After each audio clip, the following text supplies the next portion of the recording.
So download and install it.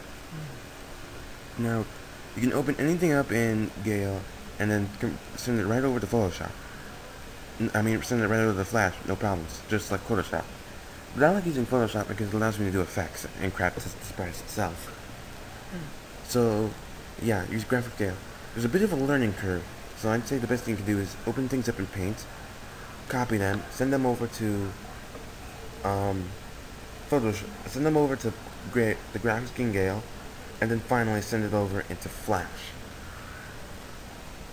You have to copy it again, then send it over to Flash in order for it to work. Got it? Okay, good.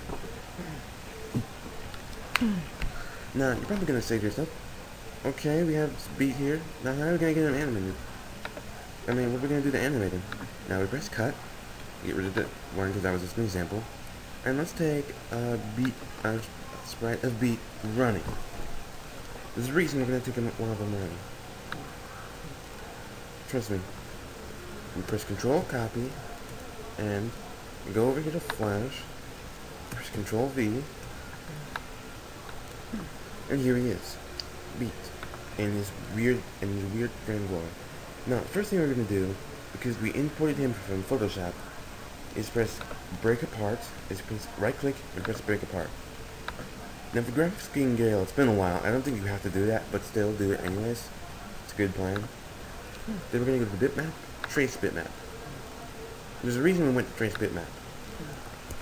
Now with sprite animations, most people usually keep it in the pixels.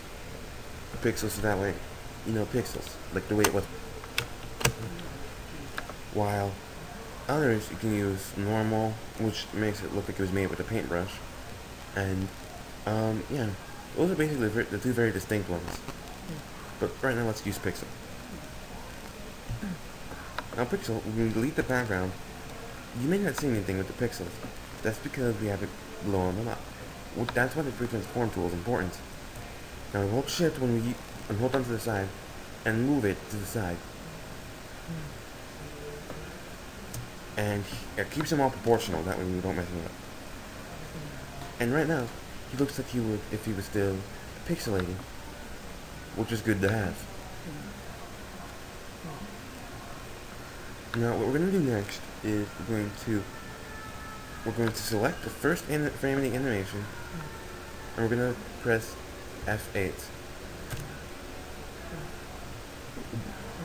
And next, what we're going to do, we're going to give him a name, like run, beat, run.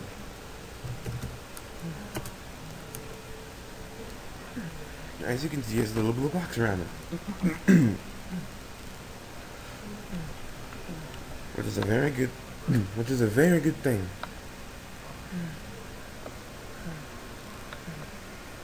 Now we're going to press Control Cut on the other two, go in, and we're going to make 3 frames.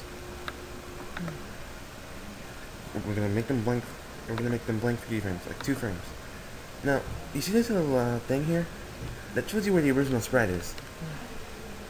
But that's not really useful. So, we're going to turn on, just kidding, this little thing right here. Now, what we're going to do now is we're going to zoom in, and we're going to press Control Paste, and we're going to put him, and we're going to align his hair.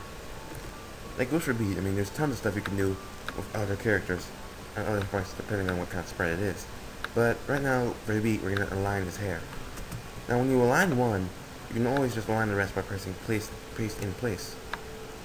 So that way all you have to do is hold shift and move him over.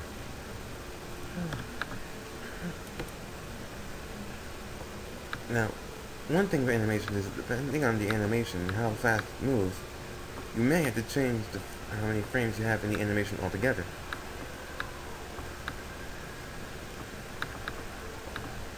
Now let's move back to 40 frames per second. Like 40 frames in the entire animation. Now you know it's 40 frames in the entire animation when you see scene 1 and nothing else. You know you're not in the main timeline when you have scene 1 and then some other thing here. You can go back to scene 1 by pressing scene 1. And yeah.